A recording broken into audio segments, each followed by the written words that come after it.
రాజకీయ ప్రత్యర్థులుగా తెలుగుదేశం జనసేన ఉన్నాయి, బీజేపీ కూడా కలుస్తుంది, దాంతో కొంచెం అటుగా ఫైనల్ అవుతుంది. అంటే ప్రతిపక్షంగా ఈ మూడు పార్టీలు 2014 లాంటి కాంబినేషన్తో ముందుకు రాబోతున్నాయి. ఇప్పుడు ఉన్నటువంటి అధికార పక్షానికి కొంత ఇబ్బంది అవుతుంది అనేటువంటి కూడా కొంత చర్చ కూడా ఉంది.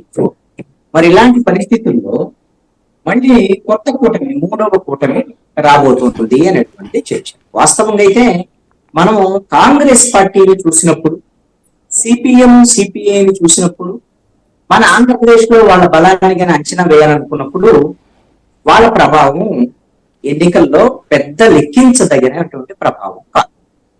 బీజేపీ ప్రభావం కూడా అంతే, 0.87% అంటే బీజేపీ ప్రభావం కూడా లెక్కించదగినటువంటి ప్రభావం కాదు.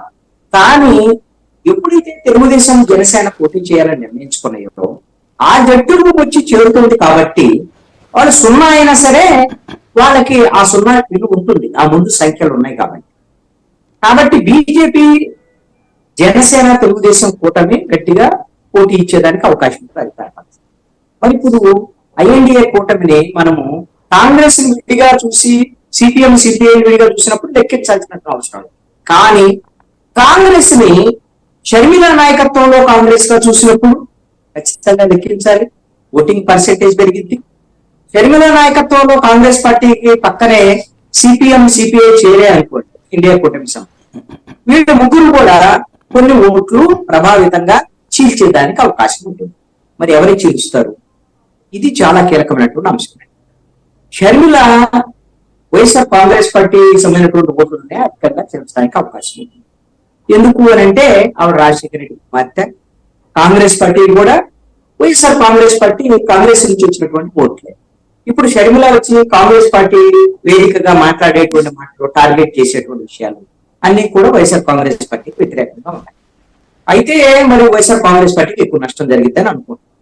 మరి ఇప్పుడు సిపిఎం సిపిఐ ముగ్గురు కలిసినటువంటి క్రమంలో ఈ ఇండియా కూటమి వాదన వేరే రకంగా మారిపోయింది.